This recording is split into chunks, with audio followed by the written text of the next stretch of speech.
Here with head coach Brad Laird. The Demons getting ready for conference play. But, Coach, let's take a step back to Saturday night. 100,000 people, Death Valley, and for the first 30 minutes, arguably stood toe-to-toe with the number 4 team in the nation. A lot of positives to take away from that game. Yeah, especially the first half. 100% credit to the players. Their focus, the way they responded from last Saturday. I think that just shows you what these guys are about, what our football team's about. That's what I took from it because, man, Sunday through Friday was awesome. Our guys' attention to detail, their mental focus, their mental capability of what they showed, combined with the excitement and the energy and that they brought on the sideline. And that when we put all that together, that shows who we can be. And you go the number 4 team in the country, and you do the things that our guys did in the first half. Along with still making some mistakes, but they play with great energy, great excitement, and really proud of the way they responded. 100% credit goes to those guys. We could talk a lot about how special some of those moments were. Quan Schwartz's touchdown to put you ahead 7-3. So many guys with ties, as we talked about last week to that program. But Dylan Wilson, getting his first career interception last year, gets a start at Texas A&M, breaks his wrist, a kind of an unhappy ending in an SEC stadium. Now he plays an hour or so from his hometown, gets his first pick of a guy that's been very high in the Heisman discussion. Just a special moment for him. And I think I said this post-game. People don't know the story. They do know that he broke his hand against A&M week 1, and as he came in as a starter, then with the new 4-game redshirt rule, was able to play the last 3. Then coming into the spring and coming into fall camp, and trying to work his way back, and some guys had stepped up while he was out, and frustrated after week 1. Again, we're not going to sugarcoat where we are and what that situation's about. But it's a great example of a guy that just kept working, just kept doing the things that he was asked to do. And then he had an opportunity, not only an opportunity as a captain, opportunity playing an hour from home, and then on one of the biggest stages that he'll ever play on. And, not only with the interception, about a minute left before halftime, down by 10, so we had the opportunity to cut the lead, but the way he played throughout the football game, just made some great plays. But as well as he played, I'm more excited about the story of what he went through to get to where he was at, more so than how he played. I think how he played was a direct reflection of how he handled the setbacks that he had previously.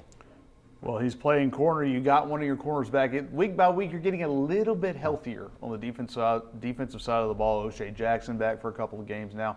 Shamar Bartholomew comes in, and that's a guy that was a projected starter. And going up against a Houston Baptist team that scores a lot of points, we'll talk about them a little bit later.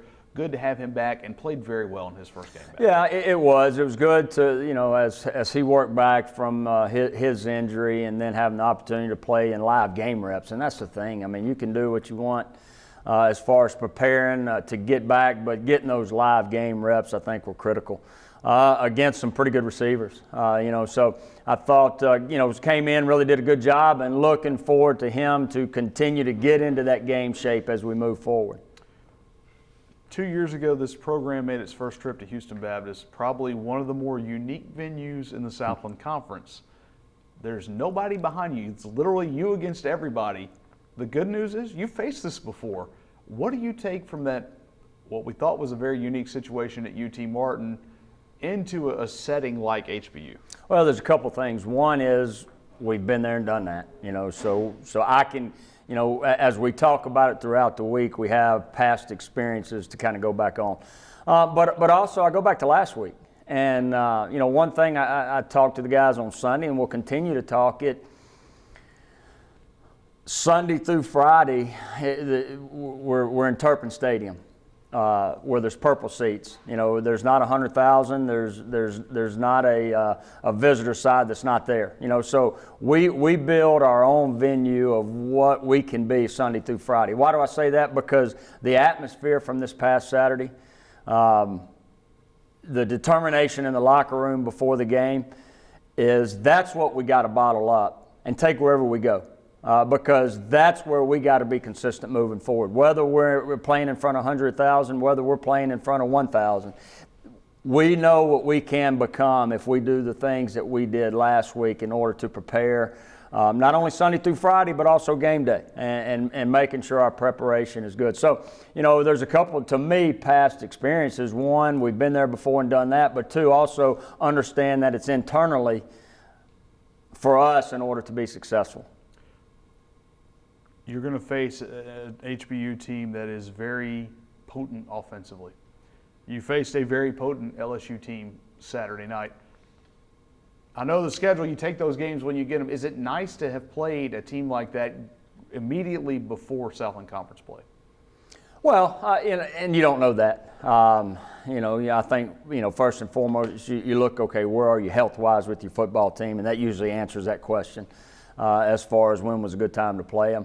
But for us and what we see a lot as far as what people are doing this day and age, throwing the football, we see it probably more so now than you probably did 5 or 10 years ago. But it's are there going to be some similarities? Possibly, but Houston Baptist, they're different in their own way. Got a great quarterback. We saw a great quarterback last week. Their quarterback, had 505 yards against South Dakota Saturday night in a 53-52 win that they came back on. So got some great receivers, do a great job offensively as far as scoring points. We saw that last year, especially early on, and so that's something that, we can build off a little bit from last year's experiences, but they also got some other key pieces to the puzzle. Defensively, they got a guy who had 4 sacks. So, it's some big numbers from those guys, but also that's a defense, as you mentioned, just allowed 52 points. So they seem to want to play a track meet kind of game. Yeah, it'll be interesting. They're 2-1. That was a big win for them on the road at South Dakota. A big win for the conference too. As we move forward into conference, as conference starts, those wins for them out of conference, I think, helps all of us. So. The thing for us is we're 0-0. That's the message to our guys, and our guys understand that. Conference is a whole different season in itself, and I think there's a lot of parity in this conference as far as from top to bottom. So, really look forward to the opportunity this week. One thing we really didn't touch on, and I meant to, a lot of those firsts down at Baton Rouge Saturday night. David Fitzwater, first touchdown catch of his career. That position has changed so radically for you guys from 2018 to 2019. What is Fitzwater and Corey Smallwood and a guy like Aaron Howell and Tyler O'Donohue, what has that group meant to this offense? Because when they're involved, it seems like you've had your best run of success. Yeah, it allows you to do a lot more things offensively when you got 1 or 2 tight ends in the game, and with the 4 guys that you mentioned, we have the opportunity to do that. Fitzwater against LSU showed his capabilities as far as catching the football. The tight end position, I think, had 3 or 4 out of the 5 explosives last week. So, they've been put in position to make some big plays, and they've done that. And Corey against UT Martin with the touchdown catch. So, it just allows us offensively to do a lot more things when you have not just one tight end, but multiple tight ends. All right. Thanks a lot, Coach. Thank you.